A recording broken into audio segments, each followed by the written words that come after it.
Uhum. O cara, quando não tem muitos amigos, né, ele passa a ser mais amigos ainda da leitura. Isso tem me ajudado, mas não sou um cara, digamos assim, antissocial no nível de ser mal educado, né, de ser um cara desagradável. Não, sempre que eu estou em algum ambiente assim que precise interagir, eu acho que eu sou um cara agradável, né, quando eu estou conversando com as pessoas. Mas não sou aquele cara que busca, que depende, sabe, Sim. de amizade, depende de estar no meio das pessoas. Eu naturalmente prefiro ficar sozinho. E eu tenho dois amigos, professor, que também tiveram esse mesmo diagnóstico e tem um pouco desse jeito que é um pouco mais fechado, talvez. Mas eu sempre fico olhando com um pouquinho de inveja, porque esse diagnóstico dá uma injeção no ego, talvez, ali, pô, não, eu sou superdotado, então isso explica que eu sou um pouco antissocial, na verdade eu não tenho mais que lidar com essas pressões do mundo. Você acha que tem um pouco disso também? Não, para mim foi assim, como eu estava, eu ainda passo, né, por um Sim. processo de tratar a minha depressão desde que eu fui preso, né? Então é um processo longo, né, de tratamento de depressão, de psicoterapia. Sim. Eu faço psicoterapia assistida, né, por psicodélicos. Então é um caminho longo assim que você, na verdade, você fala assim, eu não estou mais nessa condição. Eu ainda luto contra isso, né? Então esse diagnóstico, na verdade, me ajudou, porque quando você tem, eu não sabia, né? Quando você tem uma certa superdotação, você tem uma irritação maior com as pessoas também. Porque você acha que a pessoa deveria saber aquilo. Tanto que o nome do grupo da minha família, eu, minha esposa e meus filhos, que meus filhos colocaram, Tudo é Óbvio. Família, tudo é óbvio. E eles fizeram para me alfinetar, porque sempre que meus filhos falavam, não, mas isso é óbvio, entendeu? Sei. Então, assim, na realidade, ele me deu uma condição de entender melhor as pessoas. Sim. Né? De não ficar achando que, sei lá, você é burro, você não entendeu o que eu falei, né? Ou como você não sabe isso, sabe?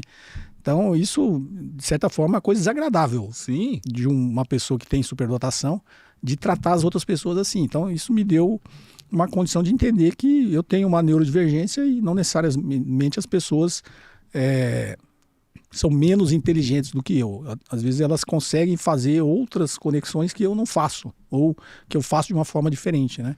E é tão louco pensar que você, com esse diagnóstico, com essa característica, foi para a internet ensinar os outros, de certa forma. Sim. Né? Sim. Tô te chamando aqui de professor porque eu já aprendi muito ao assistir suas entrevistas e ao ver a forma simples que você enxerga, principalmente o cenário macroeconômico, né? E todo o contexto histórico que nos trouxe até aqui. Por que você chegou nisso, então? Por que você também tomou essa missão de compartilhar conhecimento? Na verdade, uma coisa que eu sempre gostei foi de dar aula. Na verdade, eu sempre fui um palestrante, né? E aí depois, em uma eventual palestra que eu dei, eu dava palestra num circuito aqui no Brasil antigo, quando ainda não existia internet, rede social, não era dominante ainda, tinha um circuito que chamava Expo Money, circuito Expo Money, que era patrocinado pela Bovespa, pelas corretoras, na época pela CETIP, né? E tinha no Brasil todo, em todas as capitais e nas maiores cidades, como Uberlândia, Ribeirão Preto. Tinha. Eu dava palestra no Brasil inteiro sobre avaliação de empresas. Era patrocinado pela Bolsa, né? Era palestra essencialmente sobre economia, finanças e investimentos. E aí, numa dessas palestras, o IBMEC me convidou para dar uma palestra para os alunos do IBMEC. E aí eu dei essa palestra para os alunos, eles gostaram, né? Fizeram uma pressão lá na instituição, a instituição me convidou para ser professor. E eu fui professor por 10 anos no IBMEC, né? E eu sempre gostei de dar aula, mas pelo menos os alunos sempre falaram, e hoje, atualmente, os seguidores falam, de uma capacidade de transformar as coisas complexas em coisas mais simples. Mas eu vejo isso como uma humildade. Eu não sou um cara que, se olhar o meu currículo, o cara é PhD, não. Inclusive do IBMEC eu era em termos de currículo, mais modesto, né, do IBMEC. Assim. Mas os alunos gostavam muito das minhas aulas. Porque eu sempre tenho, eu não sei, as pessoas alegam que essa frase seja do Einstein, né? Não sei, eu também cito ele, mas esse dia eu vi até uma brincadeira, um meme, o Einstein falando assim, a maioria das frases que atribuem a mim não foi eu que falei, né? Isso acontece também com alguém muito próximo a mim, chamado Mário Sérgio Cortella, né? A maioria das frases que hoje circulam dele nunca saíram da boca dele ou dos dedos, né? E aí, essa frase alegada ao Einstein é que se você não consegue explicar uma coisa a uma criança de 6 anos é porque você não entendeu, né? Então eu sempre tive isso na minha cabeça e eu sempre criei essa maneira de explicar como se eu estivesse explicando para uma criança, né? Então, se eu conseguir explicar para uma criança de 6 anos, é sinal que eu entendi, né? E os alunos sempre gostaram muito dessa característica, né? De não ser um professor que tem uma linguagem rebuscada, né? Um negócio para tornar, de repente, as coisas mais complexas ainda para transmitir uma erudição ou uma sabedoria que talvez nem ele tenha, né? Então, eu sempre tive isso na minha cabeça. Eu tenho que conseguir explicar para uma criança de 6 anos, né? E, obviamente, ao longo dessa terapia, para sair da depressão, eu tenho descoberto que, às vezes, eu estou explicando para mim mesmo, né? Você, adulto, está explicando para sua criança. É um processo interno, né? Tipo, como que eu vou entender isso? Não, deixa eu explicar para mim mesmo como se eu fosse uma criança, né? Ou para minha criança, né? Interna aqui, que ela quer entender, né? E aí eu acho que essa combinação do adulto e da criança que tem dentro de mim que consegue, né, fazer com que eu transmita as coisas de uma forma mais simples, né? Menos rebuscada. E foi na prisão que você descobriu o amor pela filosofia? Porque eu também vejo você falar muito sobre filosofia.